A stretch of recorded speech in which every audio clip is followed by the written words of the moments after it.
on YouTube too. So if you've got any questions that you want me to answer today, I'm here to answer them for you. So do drop them down in the questions. If you're on Instagram Live, pop your questions in the chat and I will answer them for you, and do my best to give you any help and support I can. That's why I'm doing these free advice sessions during lockdown, because I know a lot of people are finding it really, really hard. And from the emails that I keep getting in every day, I can tell that a lot of people are struggling. And as I have mentioned before, isolation, lockdown will accentuate how you're feeling, and it will make you feel a little bit more stressed, unfortunately. So I'm hoping that in these sessions you can drop me your questions. Some of you may have emailed them in before, so I will answer those questions for you. So do drop them in so I can get to them during the call. Make sure you get the help and support that you need from me today. So I want to talk a little bit about how do you cope during isolation and lockdown when your partner has gone off with somebody that you know. Now, this is really tricky for a lot of people. So, sorry, I have really bad hay fever. I don't know if anyone else is suffering from that. So I want to focus on one email that I got today, which was from a lady whose partner has gone off with somebody else. It happened just before lockdown, and now she's on her own, but she knows that he is with this friend of hers, which makes it even more painful. So if you think about the different layers that she's dealing with heartbreak from the breakup already. Then she's dealing with the sudden isolation of being on her own just from the breakup. And then obviously he's with one of her friends. Now, friends is a loose term, I think, in this scenario, but actually this person has been a close friend of hers for a long, long time. So this is something that has really hit her hard because it's like a double betrayal. When your partner, and I have lots of clients, unfortunately, who are going through this, when your partner goes off with somebody who you know, there is an added difficulty there. I mean, you may know the person vaguely, maybe it's someone they work with or something like that, but when it's a friend, you are dealing with a double whammy of betrayal, because friendship in itself is a very strong bond. And sometimes those friendships are even stronger than your partner relationship. If you've known them since childhood, which I know in this case she has. She's known this friend since she was very, very young, like 8 or 9 years old. They grew up together. She said that there's been a past of her friend liking the men that she's dating, and they did have some issues. From like teenagers upwards, there's always been a bit of an issue, but she's been married now for a long time, and she trusted her friend, and she felt that her friend had moved on, and while she wasn't with anybody at the time, she didn't cross her mind now, all these years on, that she's in her late 40s, that her friend would do this. But apparently she's discovered this has been going on for quite a while. The kids are friends. Again, it's another layer of difficulty that you have to deal with. If your partner has gone off with a friend and your kids are friends with those friends' kids, obviously the friends will have that dynamic. Again, that becomes awkward, and it becomes very difficult to manage as well. And I know that her kids are really struggling with that. Plus, on top of that, you're going to add in the COVID-19 situation and all the problems that come with that. And I think this is something that really can push people over the edge a bit, and really where if you were hanging on with all those challenges, this is just another layer. So how do you cope when your partner has run off with somebody that you know well, that you trusted? Well, first of all, I think we have to break it down into different areas to cope with, because the first area is looking at how you cope with the marriage breakdown and the relationship breakdown. Now, that is going to be challenging enough. So we need to look at how do you protect yourself from the heartbreak and everything else that you're going to be experiencing. So how do you really pull yourself back together, start to feel good again after your partner has gone off with somebody that you know? Now, I don't know if this has happened to any of you that are on here right now, but if it has, please drop it down. It can be so shocking to your nervous system if it's a friend. Okay, so my top tips. Number one, if your partner has run off with a friend of yours, then we have to separate those two issues. So you're dealing with the breakup, and then you're also dealing with the betrayal of the friend, the double whammy. Okay, so we need to, in your head, separate those two out, because the overwhelm that is caused by keeping them all together is going to be intense and very difficult to navigate. So if you're working with me one-on-one, what I would do is I would help you to drill down into those emotions, because the heartbreak of losing your partner and all the emotions tied up with grieving the end of the relationship is something that needs to be dealt with separately. So you can move through those as well at the same time as dealing with the betrayal by the friend. Now, this lady is finding the betrayal even worse than the husband leaving in some ways, because she really trusted this friend and she's known her since she was 8 or 9 years old. So this goes really deep for her. It goes back to all the childhood memories they had together. It goes through all the experiences and life experiences they've had together. And she felt that this person loved her and trusted her. And this friend hasn't reached out to her. She knows that she's fully aware now because her husband is living with her.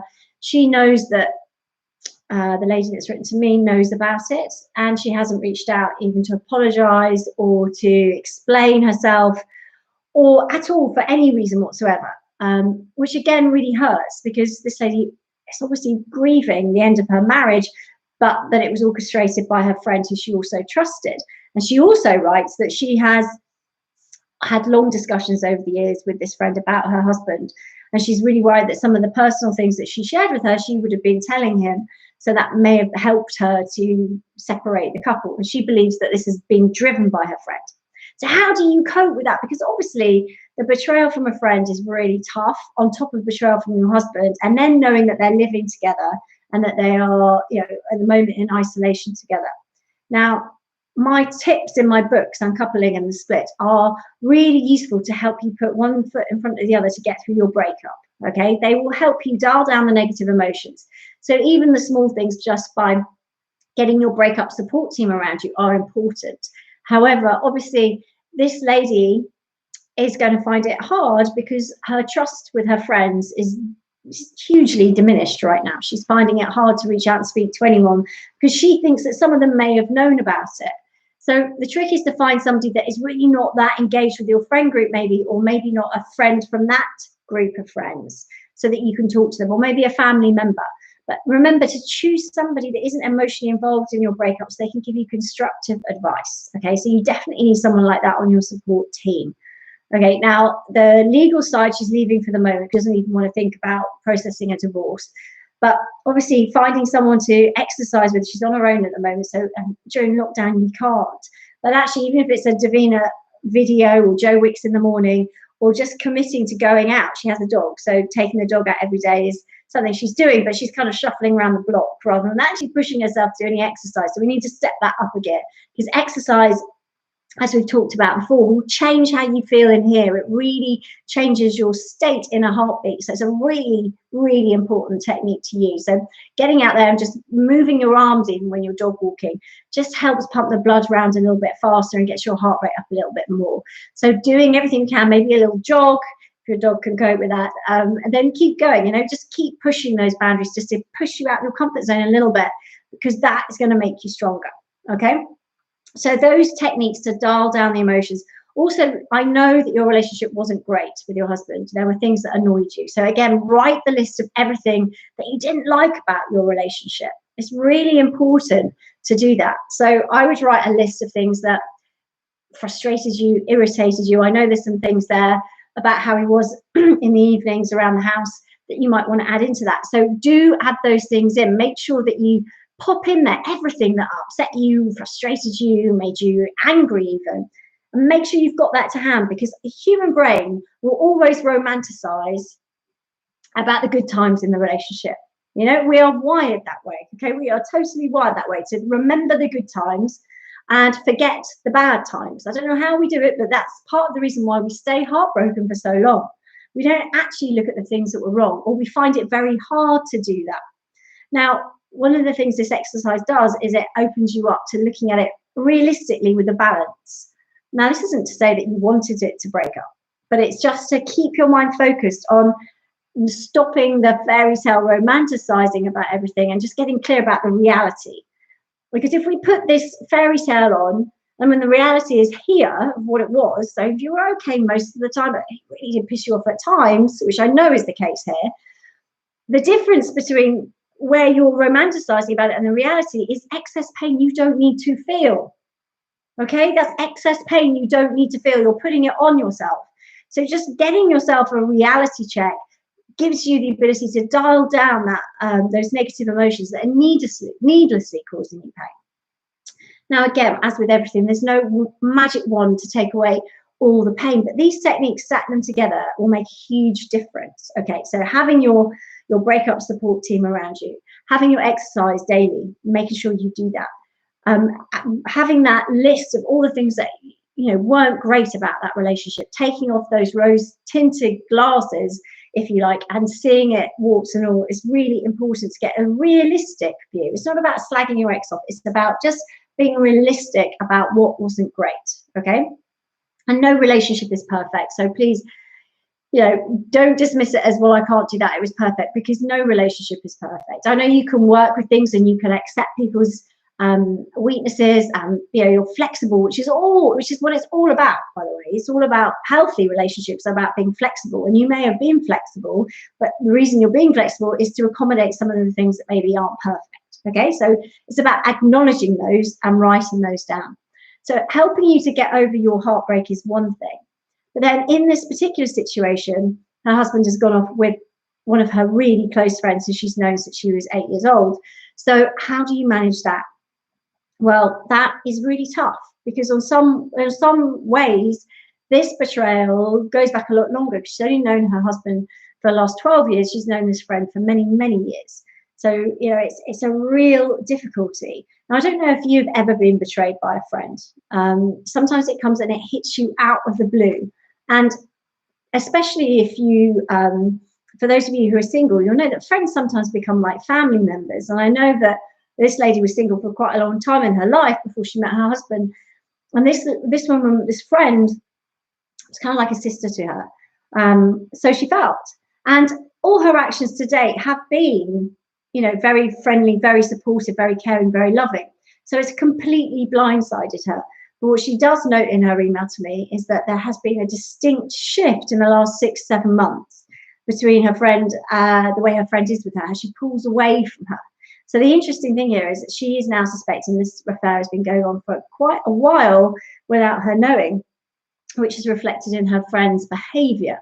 Now, a lot of this time that she's got in isolation now, this lady is spending going through emails, looking at text messages, trying to figure out when it happened, what events there were. And she has a little Sherlock Holmes trail, I guess, of all the places that they went together. She went where she thinks they might have met up.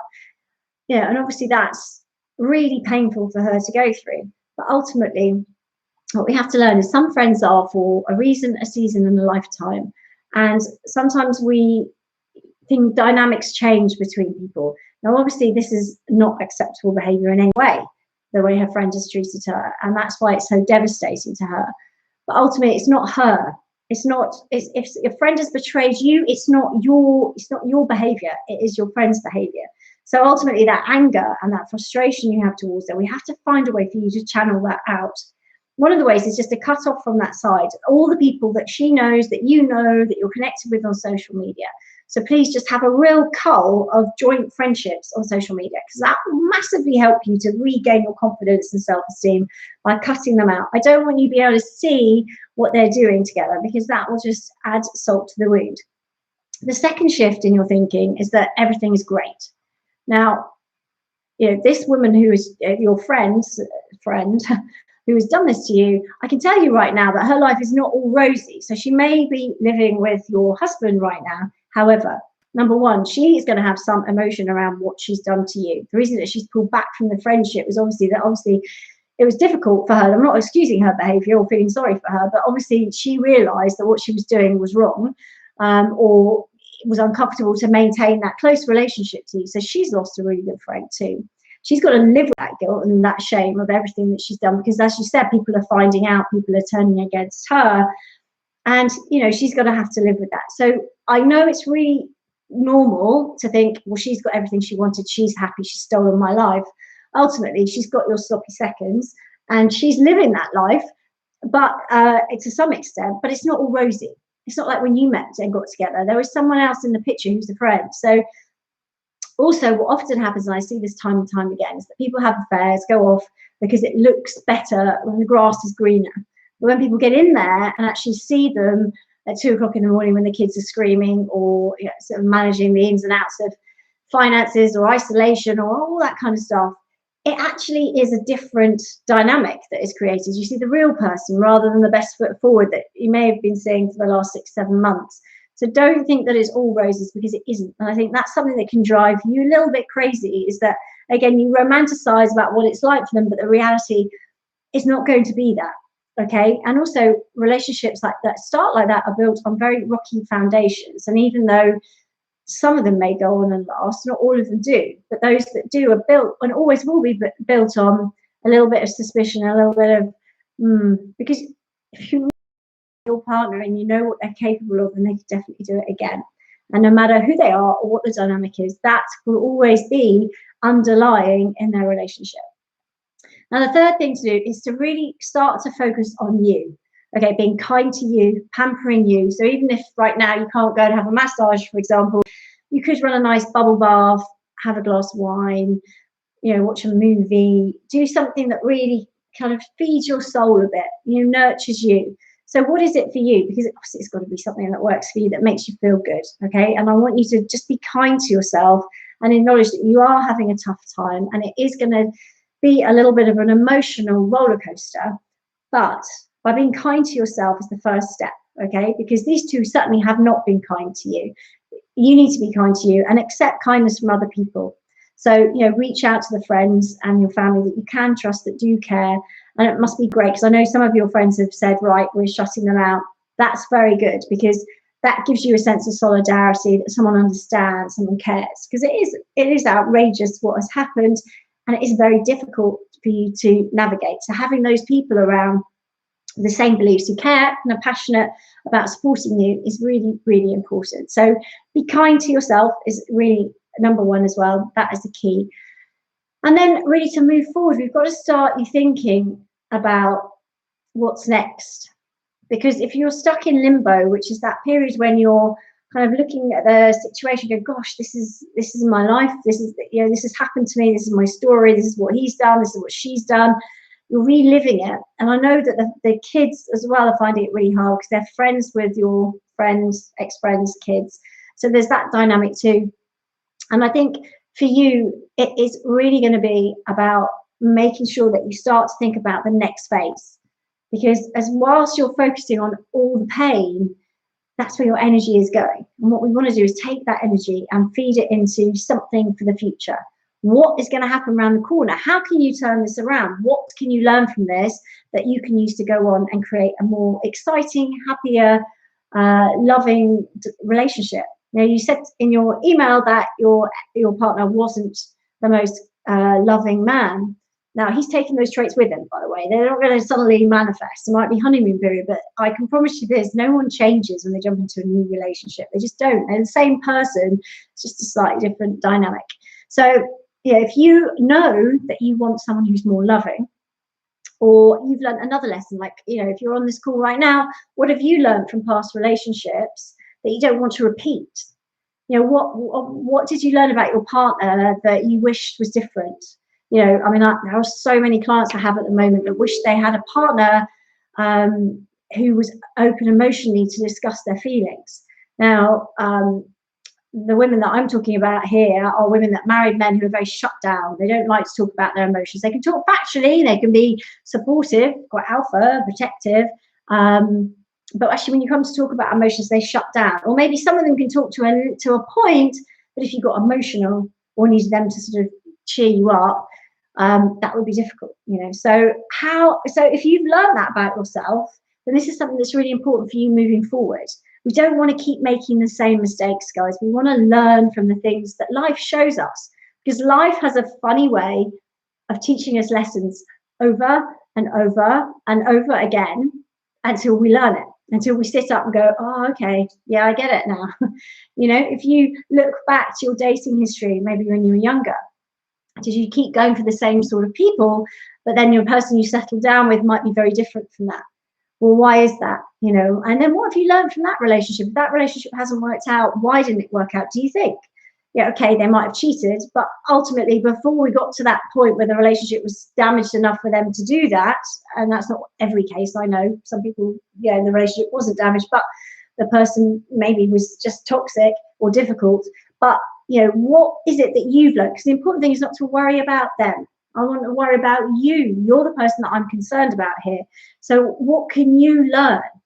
Because you can't blindly go into another relationship looking for Mr. Right or Miss Right when you're still dragging the same issues with you. Like, it's not just about what we want from a new partner.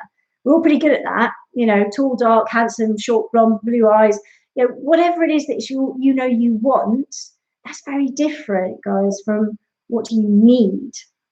What you need is someone who is compatible with you. In this example, what this person needs is someone that is able to talk about their emotions. Now, if that's you as well, what do you mean by that? Define it. What does talking about your emotions mean? Do you want a man that comes home or a woman that comes home and just pours out their innermost thoughts? Or are you talking about somebody that can realize when you're down, is emotionally intelligent enough to see that, ask you a few questions and not want to get out of the room if you get a little bit emotional, but knows exactly how to reassure you and work with you, or maybe solutionize and help you find a way forward? Or maybe you don't want a solution. Maybe you just want someone you can talk at, you're perfectly capable of solutionizing yourself and walk out. But you've got to figure this out for you. Because if you're consciously aware of what you want, then you can use that to improve the future.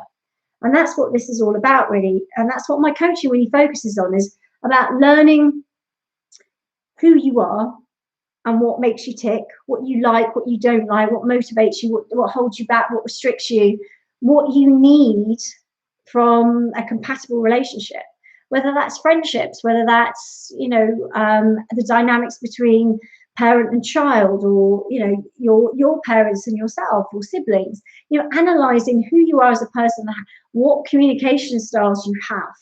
So maybe you're a gentle person, maybe you're a pacifier, maybe you're someone that sort of tries to keep everything amicable, or maybe you're someone that actually gets quite irritated very quickly, but then it's all over with. You know, what is it about you that makes you you? And using this time, now you're single, now you're in isolation, to really deep dive into what's important to you in life and what you need from a partner, rather than just what you want, is really important. So looking back on this and trying to say, look, this has happened and I can't change it. You can't change what's happened. You can't change the past. So dwelling on it and ruminating on it and going over and over all the different scenarios, it's just going to make you feel worse. It's going to anchor you back to those times. So what we need to do is, in small steps, shift you slowly towards moving forward. Shift you slowly to focusing more. Even if at the beginning it's just, you know, a couple of minutes a day, or maybe 10, 15 minutes a day, or maybe half an hour a day, but thinking more and more about what the future could hold. Because the more you can design a future, the easier it is to let go of the past. The easier it is to let them get on with it and enjoy their life. Because, well, watch this, I'm about to create something awesome. I have a client at the moment whose ex-husband left her again for a friend, and he's just had a baby. And she's been finding that super hard. But actually, at her age where she is now, she doesn't want another baby. And actually thinking it and talking it through with me, it's unlikely that he really wanted another baby too. And the age is going to make things very different. He's already got other kids. So that dynamic, when you look at it, the reality of it, not your perception of it, which sometimes can be a bit rosier than the actual reality is, you get some more clarity, which helps you dial down your emotions, but it also helps you to focus on what you want. Like, if having another baby isn't for you, then what can your future be? Who do you want to become? What do you want to do more of? Who do you want to spend more time with? You know, what does that look like for you? All these questions are really important to your future happiness. You know, really important. And I know we don't really spend any time, most people don't really spend any time thinking about these things, like consciously, okay, my future's ahead of me. I'm however old you are right now. How old are you? You know, and what is the future? What's it look like for me? Not just, well, let's see how it goes and I'll see if I get that promotion, but who do you want to become? Where do you want to go? Who do you want to be? What do you want to be doing in 5 years' time? Do you want to be doing the same thing? Do you want to be feeling different? And if so, how different? Have you got a dream you've always wanted to do? You know, I just had a call this morning with a lady that's interested in doing my breakup and divorce coach practitioner program. She's been through a few breakups. She's found it really hard. She's really interested in helping people and making a difference, which is key in this job. And she's saying that it's very different from my life at the moment, but I'm thinking that maybe that's what I should do, a fresh start, do something completely different. And it's really exciting because now she has something that she's passionate about. So what is it that you're passionate about? What would you like to do that lights you up like a Christmas tree, that you think, gosh, if I could have that in my future, I wouldn't care what they were doing now. I won't care how life is going or what's going on with their dynamic. I'd be like, you know what, knock yourselves out. I'm moving on. Watch this. And sometimes that's the best therapy, is to actually become the person you've always dreamt of being. Now they've gone, this is the next phase of your life. It's not the end, it's a new phase. And that new phase is whatever you want it to be. So you can decide to drag the baggage forward, feeling sad and negative, or you can say, you know what, I'm really going to make a difference in my own life now. I've got all this life experience, some painful experiences, and I'm going to use that now to make me a better person, maybe to help other people, like the lady I was speaking to this morning about becoming a coach, or maybe to do other things, maybe set up my own business doing something completely different, or to go and work in an industry I've always wanted to do, or to travel more, or to spend more time with my kids, or whatever it is for you. And that's the key. It's got to be something that resonates with you, because the key to being happy in your future is finding things that you're passionate about and surrounding yourself with good people who care about you and hold you to a higher standard, so that you can get up and achieve more and be more. And it's not necessarily achievement as in financial at all. Just doing something that fulfills your soul is the most important thing. And actually all the pain and the trauma of the past soon falls away when you shift your perspective and your focus onto creating that life that you really, really want to live, that lights you up, that you're passionate about, that when the alarm clock goes off in the morning, you're like, oh, awesome, what have I got on today? So I hope that's helped. I hope you've enjoyed today's session, and I hope that sharing this lady's story has really helped you to learn some key lessons there that might help you to move forward too. So if you do have any other questions, please do drop me a line, sarah@sarahdavidson.com, or you can also DM me on Instagram or Facebook, and I would love to hear from you. And I will answer your questions in my weekday sessions at 2 p.m, which are here to help you during lockdown. So I hope that's helped. Stay safe, big hugs, and see you tomorrow. Bye.